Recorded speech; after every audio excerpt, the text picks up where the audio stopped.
त्यही त हल्ला हुन्थ्यो गरेर हो के गरेर त्यो अनेक थरी तमासा गरेर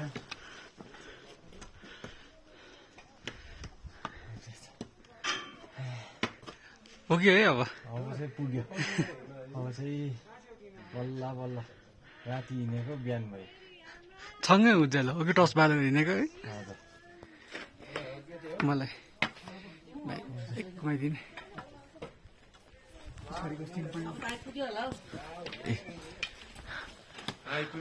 अब चाहिँ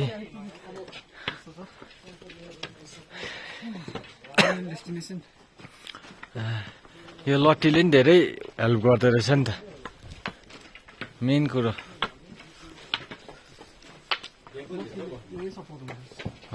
अघि नाक ठोकिने ठाडो बाटो त रहेछ तेर्सो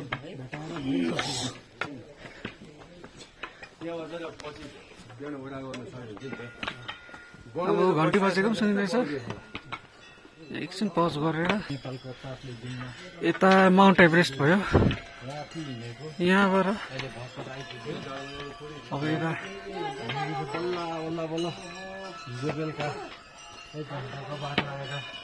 कञ्चनजङ्घा माउन्टेन यहीँ छेउमै यहीँ अगाडि देख्दैछ।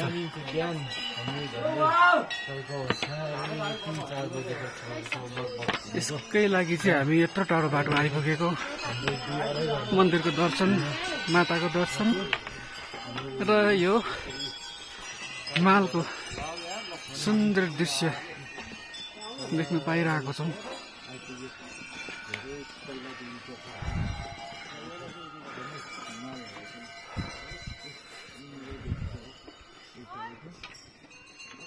हेर्नुहोस् होला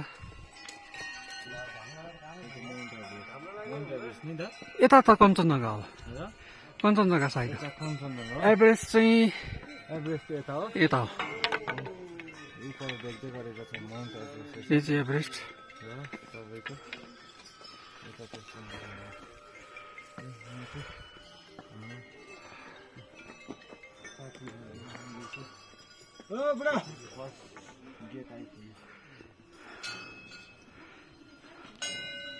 पुगेर फर्केने अब के भयो त बुढाबुढी मान्छे कसरी हेर्दा रहन्छ।